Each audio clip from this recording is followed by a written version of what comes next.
I'm Teisha Bader with Shalom TV's news update for Monday, June the 3rd, 2013. Israel's security forces lifted a gag order today on a recent arrest of a member of Hamas who had planned to carry out a kidnapping of an Israeli soldier and shooting attacks against Israeli settlers. The Shin Bet, Israel security agency, arrested 26-year-old Bashar Saad last month in a joint operation with the IDF and Israel police. During questioning, it was revealed that Saad had met with and was operating under the instructions of a terrorist who was released in the Gilad Shalit prisoner exchange of October 2011 by the name of Hashem Ibrahim Hajaz, who had been sentenced to 10 life sentences for his role in the murder of 10 Israelis. In the Shalit exchange, Hajaz had been deported to Qatar. The Shin Bet said that Hajaz met with and recruited Saad in Jordan and instructed him to carry out attacks against settlers and Israeli soldiers upon returning to the West Bank. According to the agency, Saad's arrest came just before he was set to receive weapons from a courier on behalf of Hajaz, thwarting any planned attack. They said the investigation proved once again how ex-prisoners released in the 2011 deal returned to terrorism and attempt to secure the release of additional security prisoners. R&B singer Alicia Keys will go ahead with her July performance in Israel despite calls from other artists and the BDS, or Boycott, Divestment and Sanctions movement, for her to cancel.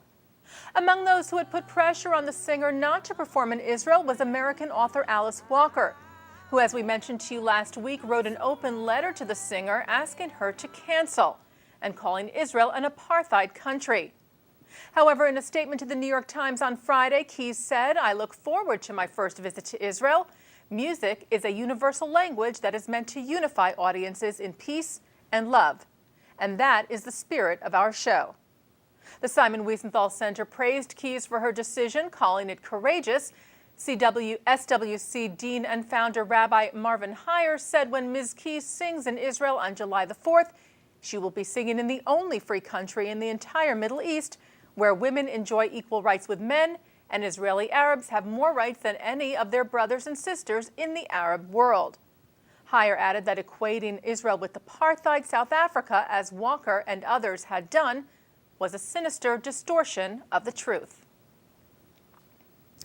The Jewish Federations of North America today called on Israeli and diaspora leaders to back recent efforts by Jewish Agency Chair Natan Sharansky to find a compromise to the issue of equal prayer at Jerusalem's Western Wall. Israeli Prime Minister Benjamin Netanyahu had appointed Sharansky several months ago to try and resolve the issue of prayer at the holy site after a series of arrests of members of the Women of the Wall group at the beginning of this year. The JFNA's rabbinic cabinet drafted a resolution representing a cross-section of rabbis from all religious streams of Judaism to express their appreciation of Netanyahu and Sharansky's commitment to Jewish unity, and called on leaders in the U.S. and Israel to ensure that the wall remains a, quote, spiritual center for all Jews. The Sharansky plan calls for a major expansion of the Western Wall Prayer Plaza to include a dedicated egalitarian prayer space at the Robinson's Arch area of the wall. JFNA President and CEO Jerry Silverman said by issuing this resolution, the Jewish Federations are giving voice to the strong desire across our community to resolve this critical issue and ensure that all Jews can experience the most spiritually powerful place in Judaism. And we end the news today on a sad note. Jewish Democratic U.S. Senator Frank Lautenberg has died. Lautenberg, the oldest serving senator, passed away today at the age of 89 from viral pneumonia. He was born in Paterson, New Jersey, to Jewish immigrants from Poland and Russia. Lautenberg is remembered by many as the driving force behind an amendment that allowed thousands of Jews to enter the United States after fleeing the former Soviet Union.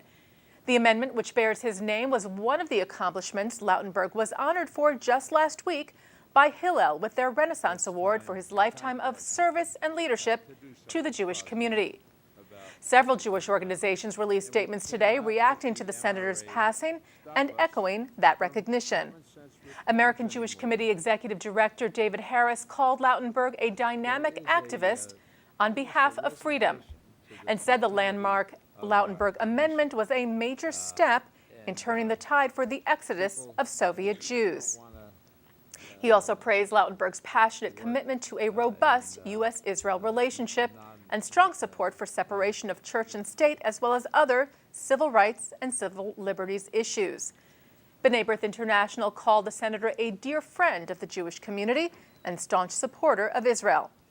Director of the Religious Action Center of Reform Judaism, Rabbi David Saperstein, called Lautenberg a force for justice, saying throughout his life, Senator Lautenberg embodied the biblical mandate, tzedek, tzedek tirdof, justice, justice shall you pursue.